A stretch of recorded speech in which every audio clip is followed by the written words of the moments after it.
Data entry করা সহজ, কিন্তু সেই ডাটা দিয়ে একটি প্রফেশনাল এবং ফাংশনাল স্প্রেডশিট ডিজাইন করা বেশ কঠিন। অনেক সময় আমাদের বানানো শিটগুলোতে কনসিস্টেন্ট লুক থাকে না। ফর্মুলার ভিতরে হার্ড কোডেড ভ্যালু থাকার কারণে ডাটা এডিট করতে গেলে পুরো শিট ভেঙে পড়ে। আর এলোমেলো ব্ল্যাঙ্ক সেলের কারণে রিপোর্ট দেখায় জঞ্জালের মতো।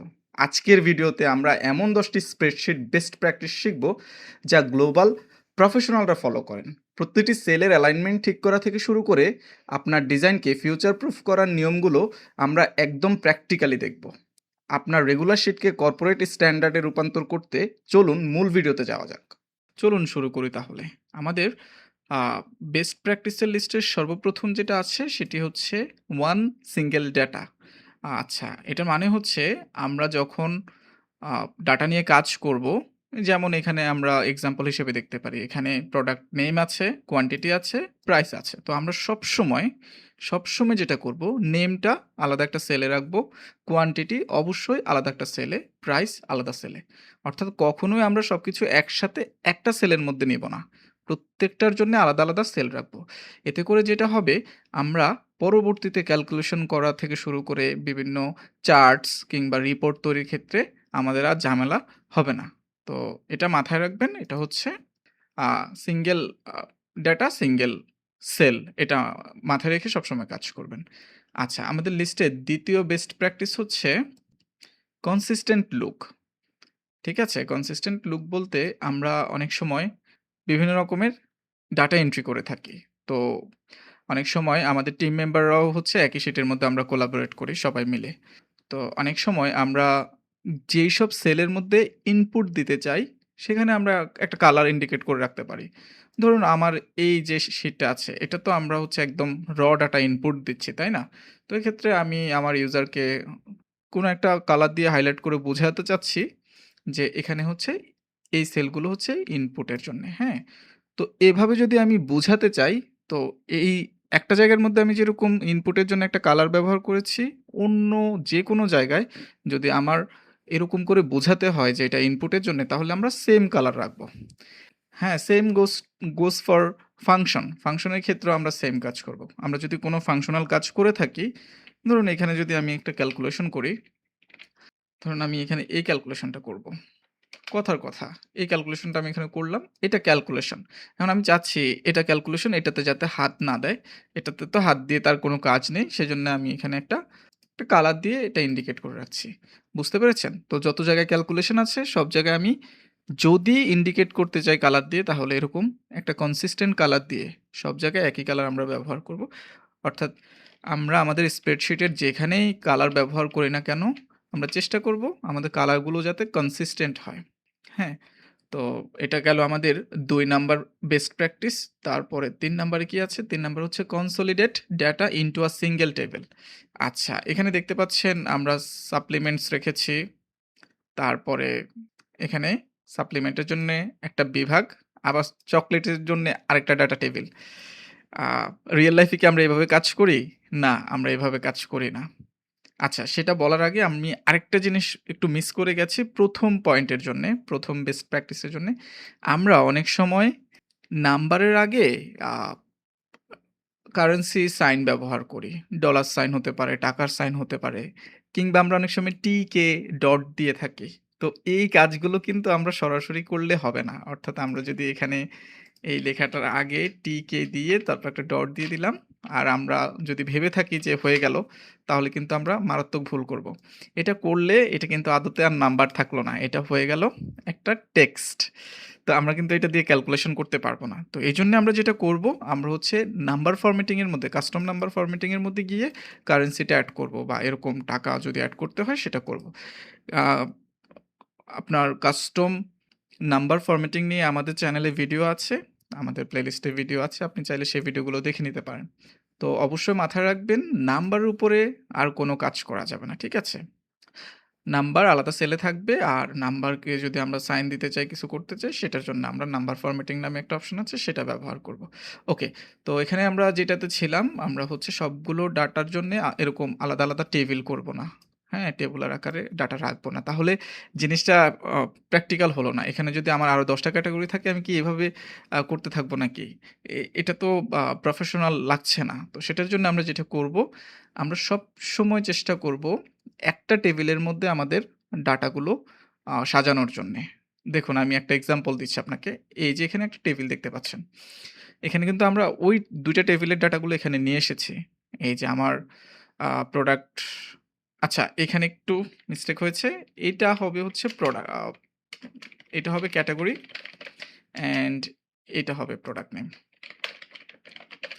এই যে আমি ক্যাটেগরিগুলো কিন্তু একটা, একটা লাইন নিয়ে এসেছি। তো দেখতে পাচ্ছেন ২ টা টেবিল কিন্তু মার্জ করে আমি কিন্তু এক জায়গায় করেছি। আমাদের প্র্যাকটিক্যাল লাইফেও এভাবে কাজ করতে হবে, হ্যাঁ? আমরা সবসময় চেষ্টা করব আমাদের ডাটাগুলো যাতে একটা টেবিলের মধ্যে রেখে সুন্দরভাবে আমরা এক জায়গা থেকে ম্যানেজ করি, অর্গানাইজ করি, হ্যাঁ? তারপরে আমাদের 4th যে বেস্ট প্র্যাকটিস সেটা হচ্ছে keep data tables solid with 0 blank sales.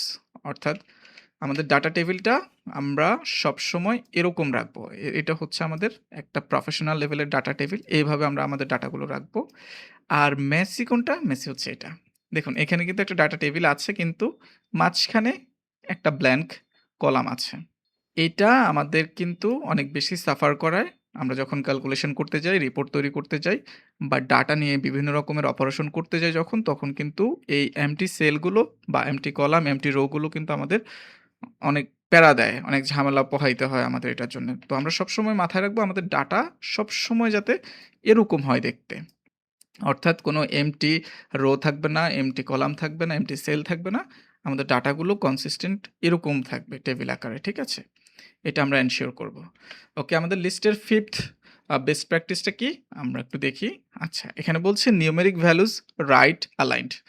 এটা আমি আমার আগের ভিডিওতেও বলেছি। আ এই যে নাম্বার যে নিউমেরিক ভ্যালুগুলো আছে, নাম্বার তারপর ডেট এগুলো সবসময় আ Google শিটের সেটিং অনুযায়ী বাই ডিফল্ট এগুলো রাইট অ্যালাইন্ডই থাকে। দেখতে পাচ্ছেন? এখানেও কিন্তু রাইট সাইডে এটা আছে। আমার সেলের রাইট সাইডে আছে। টেক্সট কিন্তু লেফট সাইড থেকে শুরু হয়। কিন্তু নাম্বার, ডেট এগুলো হচ্ছে রাইট সাইড থেকে। এখন কথা হচ্ছে যদি আমরা এই ডিফল্ট বিহেভিয়ারটা চেঞ্জ করে ফেলি কোনো কারণে, তাহলে কিন্তু আমাদের পক্ষে কোনটা নাম্বার না সেটা আইডেন্টিফাই করা অনেক টাফ হয়ে যাবে। আমি আপনাকে একটা এক্সাম্পল দিয়ে দেখাই। এই যে এখানে ৫০০ দেখতে পাচ্ছেন এটা কিন্তু একটা পিওর নাম্বার। এখন এটার আগে যদি আমি কিছু একটা দিয়ে দিই, ধরুন আমি এখানে একটা অ্যাপোস্ট্রফি দিলাম। এখন দেখতে পাচ্ছেন এটা কিন্তু দূর থেকে মনে হচ্ছে এটা তো একটা নাম্বার। সমস্যা কি? আসলে কিন্তু এটা নাম্বার না। এটা কিন্তু এখন টেক্সট হয়ে গিয়েছে সেজন্য এটা লেফট সাইড থেকে দেখাচ্ছে। তো এখানে আমরা যদি আমাদের নাম্বারগুলো সবসময় রাইট অ্যালাইনড করে রাখি তাহলে কিন্তু কোনো এরর থাকলে আমরা সহজেই বুঝে যাব যে এটা তো রাইটে থাকার কথা, এটা লেফটে কেন আসলো? তখন কিন্তু আমরা সেটা ফিক্স করে ফেলতে পারবো। ঠিক আছে? তারপরে আমাদের 6th যেই বেস্ট প্র্যাকটিস সেটা হচ্ছে don't put hard coded values in the formulas keep them in cells. আচ্ছা বলতেছে আহ, আমাদেরকে কখনোই ফর্মুলার মধ্যে যাতে আমরা হার্ড কোডেড লেখা না লিখি। কেমন? ধরুন আমি এখানে একটা ডিসকাউন্ট দিব, হ্যাঁ? ডিসকাউন্টটা কিরকম দিব? এই যে এটা থেকে 1 মাইনাস 20%। এই যে আমি ডিসকাউন্টটা দিলাম, হ্যাঁ? এখানে তো একটা ডিসকাউন্ট হয়েছে। কিন্তু প্রবলেম হচ্ছে ডিসকাউন্ট তো চেঞ্জ হতে পারে, তাই না? এখন কিন্তু ধরুন এখানে আমি 20% দিলাম, পরেরটাতে আমি হচ্ছে গিয়ে আবার একটা ডিসকাউন্ট দিচ্ছি। ডিসকাউন্টটা কি হবে? এবার আর আমি 20% দিচ্ছি না, এবার আমি দিচ্ছি 10%। এখন আমার শিট আমি ব্যবহার করছি সেজন্যে আপাত দৃষ্টিতে মনে হতে পারে যে এটা আমার মনে থাকবে। কিন্তু এই শিট যদি অন্য কেউ ব্যবহার করে কিংবা আপনিও যদি কয়েকদিন পরে এসে এখানে আবার দেখেন তাহলে কিন্তু আপনি নিজেও কনফিউজড হয়ে যাবেন। সো এক্ষেত্রে আমরা যেটা বেস্ট প্র্যাকটিস যেটা সেটা হচ্ছে আমরা এখানে কিন্তু হার্ড কোডেড এরকম জিনিসগুলো দিব না। এই যে এখানে 20% 10% এগুলো দিব না, হ্যাঁ? আমরা যেটা করব আমরা হচ্ছে ডিসকাউন্ট ডিসকাউন্টটা উপরে কোথাও ডিফাইন করে দিব। ঠিক আছে? এই যে 10% ডিসকাউন্ট আমি এখানে দিয়ে দিচ্ছি। তারপরে আমরা সেটা রেফারেন্স হিসেবে ব্যবহার করব। এখন আমরা এই 10% আর দিব না। আমরা হচ্ছে রেফারেন্স করব। ঠিক আছে? রেফারেন্স করলে কোনো কারণে যদি এই ডিসকাউন্ট রেটটা চেঞ্জ হয়, ধরুন কোম্পানির পলিসির কারণে হতে পারে, বিভিন্ন কারণে হতে পারে। এটা যদি চেঞ্জ হয় তাহলে কিন্তু আমরা ইজিলি সেটা এখানে চেঞ্জ করে বসিয়ে দিতে পারবো। ঠিক আছে? আচ্ছা এখানে কি হয়েছে প্রবলেম? এখানে প্রবলেম হয়েছে ওকে, আমি বুঝতে পেরেছি জিনিসটা কেন হয়েছে। আমাদেরকে এটা লক করতে হবে। আমাদের এই যে ডিসকাউন্টের এটা কত? L4, L4 টাকে লক করতে হবে। তো এখানে L4 সবসময় ফিক্স থাকবে। কোন দিকে ফিক্স থাকবে? আ এটা কলামের জন্য ফিক্স থাকবে। সরি রো এর জন্য ফিক্স থাকবে। তাহলে এটাকে ফিক্স করে দেই, হ্যাঁ? এখন দেখি কাজ করে কিনা। সরি এখনো কাজ করেনি। রো এর জন্যে না, কলামের জন্য ফিক্স থাকবে। হ্যাঁ, ফিক্স করে দিয়েছি, এখন কাজ করছে। তো এখন যদি আমরা এখানে 10% ধরুন কোম্পানির পলিসি চেঞ্জ হয়ে এটা 10% এ চলে এসেছে, 20% না। তাহলে আমরা যদি এখান থেকে এক জায়গা থেকে চেঞ্জ করে দিই তাহলে কিন্তু সব জায়গায় চেঞ্জ হয়ে যাচ্ছে।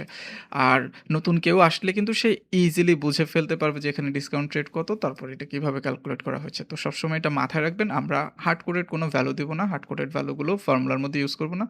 সেটা আমরা সেলের মধ্যেই রাখবো। সেল থেকে পরে আমরা রেফারেন্স হিসেবে সেটা ইউজ করব। হ্যাঁ? যেটার জন্যে যেটা করলে আমাদের রিডাবিলিটি বাড়বে। আমাদের নিজেদের জন্যও বাড়বে, আমাদের টিমমেটদের বা যারা এই স্প্রেডশিটটা ভিউ করবে তাদের জন্য এটা ইজি টু রিড, হ্যাঁ? তো আচ্ছা ঠিক আছে। এবার আমরা হচ্ছে আমাদের পরের বেস্ট প্র্যাকটিস যেটা সেটা দেখি। এখানে হচ্ছে use selective formatting to draw focus. Okay. এটা একটা ইম্পোর্টেন্ট জিনিস। সেটা হচ্ছে কি আমরা হচ্ছে সবসময় আমাদের স্প্রেডশিট যখন ফরম্যাট করব, তখন আমরা কিছু জিনিস মাথায় রাখবো, হ্যাঁ? আমরা শুধুমাত্র একদম স্পেসিফিক যেখানে আসলেই ফোকাস করা দরকার, সেখানে আমরা হচ্ছে কালার করব বা হচ্ছে আ বোল্ড করব। কিছু একটা করে আমরা হচ্ছে সেখানে ফোকাসটা রাখার চেষ্টা করব। শুধু এলোমেলো এই সেল, ওই সেল, এই হেডার, সেই হেডার সব জায়গায় গিয়ে যদি আমরা কালার একসাথে ইউজ করা শুরু করি, আমাদের শিটটা দেখতে খুবই পচা দেখাবে, প্রফেশনাল দেখাবে না। তো আমার এই শিটটা দিয়ে আমি এক্সাম্পল দিতে পারি। এখানে যে আমি একটা টেবিল করেছি, ২ টা টেবিল আছে। টেবিল বলতে মানে ২ টা ডাটার আছে, ডাটা সেট আছে। তো দেখতে পাচ্ছেন ১ম টার মধ্যে আমি হাইলাইট করেছি কি? আমি হাইলাইট করেছি সাপ্লিমেন্টস। ২য় টাতে আমি হাইলাইট করেছি চকোলেটস। আর হচ্ছে এখানেও আমি ছোট করে হাইলাইট করেছি কি? বর্ডার দিয়ে হাইলাইট করেছি আমার হেডারটা। এখানেও বর্ডার দিয়ে হাইলাইট করেছি আমি হেডারটা। দেখতে খুব বেশি খারাপ লাগে না। চোখের মধ্যে অত বেশি মানে জ্বালা ধরে যায় না। এরকম কালার-টালারও ইউজ করি নাই আমি। কোনো কারণে যদি আমার আ ধরুন এখানে যে আমি ফর্মুলা ইউজ করেছি, আমি যদি চাই যে আমার ফর্মুলার এরিয়াগুলো আমি একটু আমার ইউজারকে যাতে চোখে পড়ে সেরকম করে একটা কালার করে দেব। সেটা করতে পারি। দেখুন যেখানে আপনি ফোকাস রাখতে চাচ্ছেন, সেখানে জাস্ট একটু কালার করে দিবেন। আপনি যদি গণহারে সব জায়গায় কালার করতে থাকেন, লাল নীল করে ফেলেন তাহলে কিন্তু আপনার স্প্রেডশিটটা আর ভালো দেখাবে না। ঠিক আছে? তো এটা মাথায় রাখবেন সবসময়। তারপরে হচ্ছে আমাদের ৮ নাম্বার বেস্ট প্র্যাকটিসটা হচ্ছে ensure each sheet serves a single clear objective. আচ্ছা এটা খুবই ইম্পোর্টেন্ট। সেটা হচ্ছে কি আপনারা সবসময় চেষ্টা করবেন আপনার শিটটা বিভিন্ন আপনার যে স্প্রেডশিটটা আছে সেটাকে বিভিন্ন শিটে ভাগ করার জন্যে, হ্যাঁ? একেবারে পারপাস অনুযায়ী। ধরুন আপনার একটা শিটের মধ্যে থাকবে ডাটা, যেটা নিয়ে আমরা তখন কাজ করেছি। ধরুন একটা শিটে থাকবে ডাটা। এই ডাটার একটা ক্যালকুলেশন করব আমরা, তাই না? ক্যালকুলেশনের জন্য আপনি আরেকটা শিট নিতে পারেন। তারপরে হচ্ছে ডাটার একটা ড্যাশবোর্ড থাকবে, যেখানে আমরা হচ্ছে সবকিছু দেখব রিপোর্ট আকারে, তাই না? এরকম করে আপনি আবার অনেকে আমি নিজেও করি এটা। ড্রপ ডাউনের জন্য আমি আলাদা একটা শিট তৈরি করি। তারপরে হচ্ছে অনেক সময় বড় প্রজেক্ট হলে তখন আমি হচ্ছে আ আ ইনস্ট্রাকশন দিয়ে দেই। এরকম করে আমরা কিন্তু পারপাস অনুযায়ী আমাদের শিটটাকে অর্গানাইজ করার জন্য, স্প্রেডশিটটাকে অর্গানাইজ করার জন্য সেটাকে আমরা বিভিন্ন আ শিটে ভাগ করে ফেলবো। হ্যাঁ? তাহলে হচ্ছে জিনিসটা অনেক বেশি প্রফেশনাল লাগবে। প্রফেশনালি যারা কাজ করে তারা কিন্তু এভাবেই কাজ করে। ঠিক আছে? সবকিছু যদি আমরা একটা শিটের মধ্যে নিয়ে আসি তাহলে শিটটা দেখতে খুবই বাজে লাগবে। আর এটার এটা দেখে কেউ আপনাকে তখন প্রশংসা করবে না। তখন সবাই বলবে যে এটা প্রফেশনাল হলো না, এটা আনপ্রফেশনাল হয়েছে। তো প্রফেশনাল লুক দেওয়ার জন্যে আপনি সবসময় এটাকে মডিউলার স্ট্রাকচার বলে বা আর্কিটেকচার বলে। ছোট, ছোট অংশে ভাগ করে ফেলবেন। আপনার শিটের যতগুলো পারপাস আছে, পারপাসগুলো এগুলো একেকটা পারপাস, হ্যাঁ? ক্যালকুলেশনস একটা পারপাস, রিপোর্ট বা এটাকে ড্যাশবোর্ড বলি। ড্যাশবোর্ড একটা পারপাস হতে পারে। এখানে ড্রপ ডাউন লিস্ট থাকতে পারে। আপনি জাস্ট আমার এই কয়েকটা ডাটা দেখে কল্পনা করবেন না। একটা রিয়েল ওয়ার্ল্ড প্রজেক্টে একটা একটা রিয়েল বিজনেসে অনেক ধরনের ডাটা থাকে, অনেক ধরনের অপারেশনস করতে হয় ডাটা নিয়ে। তো সেসব জিনিস আপনি কল্পনা করে দেখতে পারেন। এভাবে কিন্তু তারা হচ্ছে মডিউলার আকারে সবগুলোকে ছোট, ছোট অংশে ভাগ করে নেয়। ছোট, ছোট শিটে ভাগ করে নেয় পারপাস অনুযায়ী। ঠিক আছে? আচ্ছা, তারপরেরটা হচ্ছে কি? পরেরটার নাম হচ্ছে এনকারেজ enthusiastic repeat visits। ওকে। এটা বলতে আসলে আ বোঝানো হচ্ছে যে আপনার শিটটাকে আপনি সবসময় এমনভাবে ডিজাইন করার চেষ্টা করবেন যাতে আপনার টিমমেট বা হচ্ছে আপনার যাদের উদ্দেশ্যে আপনি এটা বানিয়েছেন, তারা যাতে হচ্ছে অনেক বেশি ইন্সপায়ার হয় আপনার শিট দেখে। আর বারবার এখানে ভিজিট করতে আসে। অনেকে অনেক ধরনের শিট বানায়। সেটা হচ্ছে আমার নিজেরও এক্সপেরিয়েন্স আছে। মানে একবার ঢোকার পরে ওখানে আর আসতে ইচ্ছে করে না। ওখান থেকে কি ইন্সপিরেশন নিবো, ওখানে আসতে ইচ্ছে করে না। মানে ওখানে যে বসে থাকবো ওই স্ক্রিনের সামনে সেটাও সম্ভব হয় না অনেক সময়। উল্টাপাল্টা কালারের কারণে।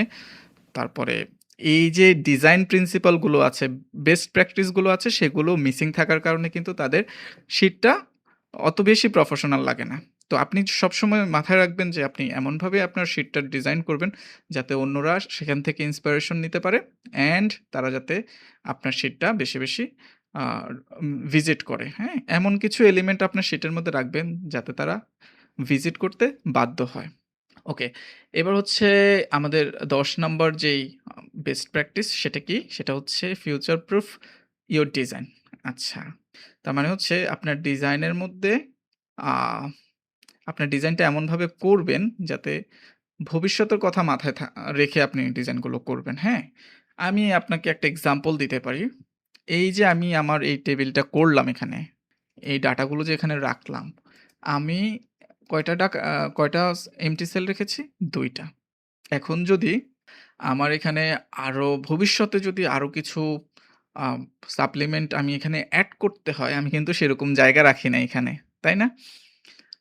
সেম এখানে যদি এটা নিচে যাবে সমস্যা নেই। কিন্তু এখানে কিন্তু আমি রাখি নাই। তো আপনার ক্ষেত্রে আপনি সবসময় একটা জিনিস একটু মাথায় রেখে কাজ করবেন। সেটা হচ্ছে সবসময় একটু ভবিষ্যতের কথা চিন্তা করে যে এখানে আরো ডাটা ইনপুট হতে পারে। একটু আগাম কিছু ডাটা রেখে দিবেন। সেটা ড্রপ ডাউন লিস্ট বানানোর সময় আমরা রেঞ্জ দেই না? রেঞ্জের মধ্যে যেরকম আমরা একটু অতিরিক্ত কিছু সেল রেখে দেই লিস্টে, সেরকম করে আপনি আপনার শিটের প্রত্যেকটা ক্ষেত্রে ফিউচারের কথা মাথায় রেখে যে ফিউচারে এখানে ডাটা ইনপুট দেওয়া লাগতে পারে, ফিউচারে এখানে এটা বসতে পারে, ওটা করতে হতে পারে। সবকিছু মাথায় রেখে তারপরে আপনি আপনার শিটটা ডিজাইন করবেন। তো এই হচ্ছে আমাদের ১০ টা বেস্ট প্র্যাকটিস। আমি কোনো কিছু মিস করে থাকলে আমাকে কাইন্ডলি হচ্ছে একটু কমেন্ট করে জানাবেন। তাহলে আ আমিও শিখতে পারবো আপনাদের কাছ থেকে। আপনারা এই ১০ টার কোনটা ব্যবহার করেন আ বা কোনোটা কি আপনার কাছে নতুন লেগেছে কিনা, কোনোটা আপনার কাছে ভালো লেগেছে কিনা একটু কমেন্ট করে জানাবেন। ঠিক আছে? তো আজকের ভিডিও এই পর্যন্তই থাক। দেখা হচ্ছে নেক্সট ভিডিওতে। ততক্ষণ ভালো থাকবেন, সুস্থ থাকবেন। আসসালামু আলাইকুম।